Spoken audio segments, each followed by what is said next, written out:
Greetings, ladies and gents, and welcome to this latest edition of Tales from Outer Space, where I take stories from across the internet and read them for your entertainment.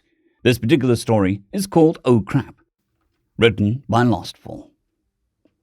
Tyler looked out the window at the vast expanse of nothing. Mankind had made it to space, made all sorts of wondrous discoveries. They kept telling him it was a golden age, yet he hated his job. From the people he had to deal with to his smelly partner, Jacob. Jacob, why in the hell do we even have to ride in this thing? This damn autopilot does everything, he grumbled. His jumpsuit did a poor job at hiding his growing stomach, and he had a perpetually scruffy look. What are you complaining about? We got the best job in the galaxy, bud, Jacob replied, with his usual cheerful and irritating enthusiasm. Had always gotten Tyler's nerves. Best job in the galaxy? Are you kidding me? Do you even know what we do? Tyler sighed, shaking his head at the answer he already knew was coming. Absolutely nothing. I get to sit in here in this chair, look at the stars, and play games. And they pay me for it, Jacob replied with a huge grin. Tyler didn't have the heart to tell his buddy that the video game he was playing was about being a space janitor. He briefly debated if that would be a step up. Sat and watched his scanner. He knew this was the right region of space to watch for merchants not paying attention. Ships were just ripe for the picking. When one showed up. To be fair, his co-pilot Nonsense had said this was a slow space lane, and after 2 weeks, no one had used this jump point. But he knew his luck could change at any minute. So he continued his vigil, the same one that Nonsense had slept most of the last 2 weeks through. Looking back at her unconscious form slouched over the back seat, Nonsense was from a strange world that had evolved an intelligent creature that looked like jello on a dryer. He couldn't help but bitterly think, as soon as I get my first big haul, I'm shooting her big ass out the airlock. Dipshit's people were not considered the brightest minds in the galaxy, having been uplifted to fight in some war or another, but they were eager and ambitious. Tyler watched as yet another gate went by without anything to see but another solar system. God, how he hated this job. He could even get on the galactic network to cruise the porn sites. He would have even settled for alien porn at this point. He looked over as Jacob started cussing. He had knocked over a bucket of some sort trying to pick it up and tracked footprints all over his freshly mopped floor. Well, that is a more active job than mine, Tyler grimly thought. For once, he just prayed for something to happen, anything to break up this monotony. Dipshit let out a gaseous odor of excitement. This awoke Nonsense as she choked on it. His radar finally picked something up, and it was huge. This was a big score. He had never seen a ship this size. It was a large round cylinder of a ship with what looked like a small tug at the front of it. It was moving at a relatively slow speed to what most ships could accomplish. He reached for the controls of the skiff and quickly closed down the ship. He fired a round, which to his surprise flashed across the plating on the large cylinders as he hailed the ship. What backwards-ass race doesn't even have shields, he thought, as two life forms he had never seen before appeared on his screen. They were absurd-looking creatures. One was large, with some glass contraption on his face. His jumpsuit was green, though the front appeared to be covered in some sort of orange dust. The other creature looked almost happy, even though he had just fired at their ship. Confident in his position versus his apparently helpless opponents, Dipshit began. I am the feared pirate Dipshit. Give me your ship, all your lives. To his shock, both quickly agreed. The question was, could they have an escape pod or even a defense of plans? After about 20 minutes of negotiation, Nonsense pointed out that with the size of their cargo, it likely far outweighed the value of their own skiff. The two pirates shared a grin. They knew they had a solution. How about we trade ships then, but we take the weapon system controls and shields with us? Both of the creatures he had learned in their discussions called humans quickly agreed. Gods, he hoped that he would encounter more of this gullible species. When the pirates had fired upon their ship, Tyler and Jacob had been quick to surrender. No one was going to give their lives for this job, ship or cargo. Both had struggled to keep a straight face when the pirate robbing them had announced that he was a feared pirate dipshit. So they said that he was welcome to the cargo. But how did they get home? At that, the pirates would pop on the screen every 5 minutes to ask dumb questions like, do you have escape pods? Could our ship tow your cargo without cargo attachment points? And what the hell are you? Tyler had almost been afraid the guys robbing them were too stupid or had figured out what they were robbing. Finally, the dread pirate dipshit had appeared on the screen. He wanted to trade skiffs. Tyler and Jacob had just nodded. Sure, the pirates were going to lock out the weapons and take the shield's module, but had demanded their ship in exchange for what was essentially a high-end sports car. The humans had quickly agreed to the transfer and exchanged ships. They must have been terrified. As they got settled in, Captain Dipshit had been pleased to see they were so scared they had immediately raced out to their system. He and Nonsense were settling into the alien vessel, but couldn't seem to find the cargo manifest. As Taylor and Jacob raced away in their new skiff, Jacob suddenly announced, "Oh crap, I forgot to give him the paperwork. He'll never be able to dock with that." At this, Tyler had started to laugh. He had never dreamed his job as a sanitary waste disposal ship driver for a space station would ever bring him such satisfaction. Someone had literally just given him a beautiful starship in exchange for a broken-down tug pulling containers of crap from every species imaginable. Doubled over in tears, he looked over at Jacob. "You think Dread Pirate Dipshit's first words when he sees the cargo is going to be, 'Oh, shit'?" End of story. Story number 2. Hot Pink, written by arlaneenalra. You people don't get it, do you? Said the little creature.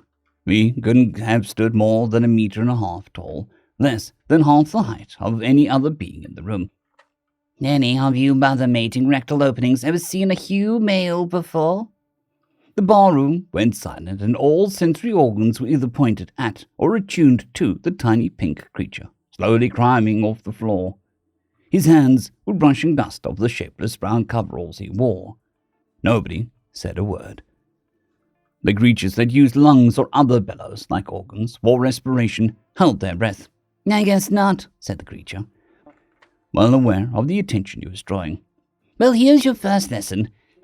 I am a reproductive act male. Note my pink skin."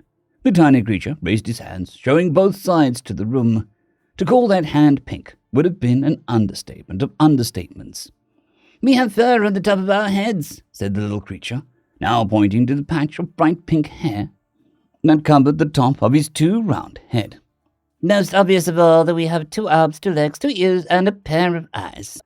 One nose with 2 nostrils and a mouth full of calcium-rich teeth." He pointed at each of the disgusting features in turn, and every visual sensory organ followed his direction, taking note of each body part and the fact that all of them were of a similar shade of sickening pink. A pink that had more business in a chemical lab than on a living, breathing biological being.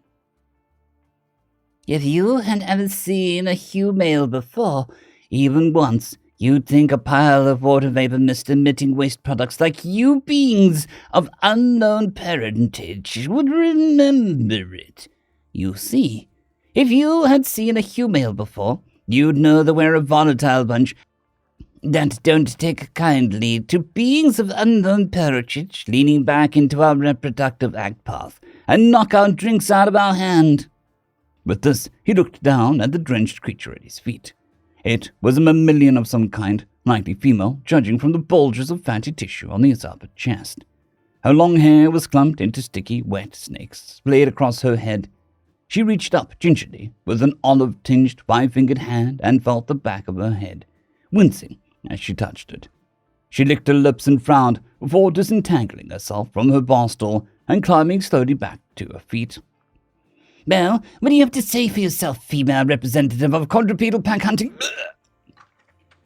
A large hand closed around the pink creature's throat, cutting him off in mid-sentence.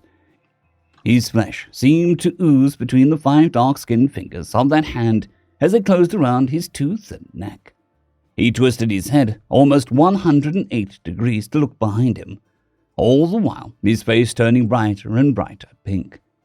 The creature standing there was full 2 meters tall, still short compared to the average around the room, but big enough to give the pink hue male a pause. The newcomer's grip felt like unbreakable iron as the fingers clenched tighter. "You all right there, Taz?" asked the larger male, glancing at the female creature. I'm fine, Tiny, but this blouse is a lost cause, she said, looking at the brown stains spreading through the fabric of her coverings. She rubbed at the fabric, trying to brush away some of the spilt fluid in vain, gave up and sniffed at her hand. "Coffee? Strong coffee?" Tiny looked over at the tall, thin, insectoid creature standing behind the bar. Its triangular head was slowly scanning the room, while an eye cluster stayed focused on the trio. The female let fly with a flurry of precise, powerful strikes on the pink creature that had been bouncing around in Tiny's hand like a speed bag under administrations of an expert pugilist. Tiny almost felt sorry for the pink slug. For your information, said Taz, the word is human, not humale, you fecking bastard. She punctuated each word with a punch that buried itself into the trapped creature's gut up to her elbow. Viscous pink fluid seeped into her bare fists and splattered all over Tiny's deep purple suit. "What is this crap? Do you have plepto for blood?" asked Taz, examining her fist. "You know what? That's what I'm going to call you, Pepto." "Please, no," gasped the pink creature as Tiny let off just enough pressure for him to breathe. "Are you going to behave yourself, Pepto?" asked Tiny. "What are you, anyhow?" The bartender had a communicator held in one of his mandibles, speaking quietly. Its other arms were reaching for a mop, sitting in the corner behind the bar. "I'm a Hugh." Taz landed another dozen or so punches on the creature's gut, splattering more pink goo all over the nearby patrons. Other customers were starting to file for the door, not wanting to get caught up in what was happening to the pink creature. "Don't lie. Feck, you can't even curse right. It's Feck, not reproductive act. You mother-fecking bastard." "Hey now," said Tiny with a frown. "He's obviously trying his best." "Feck you, Tiny," said Taz, jumping up and landing a spinning kick to the side of the pink creature's head. It caught on her foot and stretched out like a ball of pink silly putty until his eyes were bulging under her boots. "What the feck is this guy?" asked Taz, stepping back and examining the underside of her boot to see if anything had stuck. "No clue. Probably looking for cheap drugs. You know, caffeine is restricted for the other races," said Tiny, letting go. "Smurfing stock, this fecker," said Taz. "Probably," said Tiny, as he searched the pink creature's pockets. He found an ident card written in an alien text he couldn't read, and a small bag of metallic coins. He looked inside and hefted the bag's slight weight, snorting. "Nothing worth a shit in here," he said, and tossed both to the insectoid behind the bar. "Sorry for the mess." "We should get out of here," said Taz, noticing the quickly emptying room. "I'm not in the mood to deal with the constabulary tonight." Tiny nodded and tossed a copper coin onto the counter next to the pink creature's bag. The ductile metal had turned out to be much more valuable in the galaxy at large than it had been back on Earth. And 1 coin was enough to cover the bar's night, and then some. The pink creature watched Taz and Tiny disappear through the door before slowly putting himself back into some semblance of humanoid shape. "What?" he coughed, spattering of pink fluid, and shook his head. "What were those two?" he gasped, looking at the bartender. The insectoid shook its head in a very human gesture and handed the pink creature the mop. The communicator was still clutched in its other mandible. "You don't recognize your own brethren," it snorted. End of story. I would like to thank our T5 members and patrons, Casper Arnholtz, John Creighton, Vidmori, 050, Dragzoon WRE, and Elijah Silvercross. Thank you very much.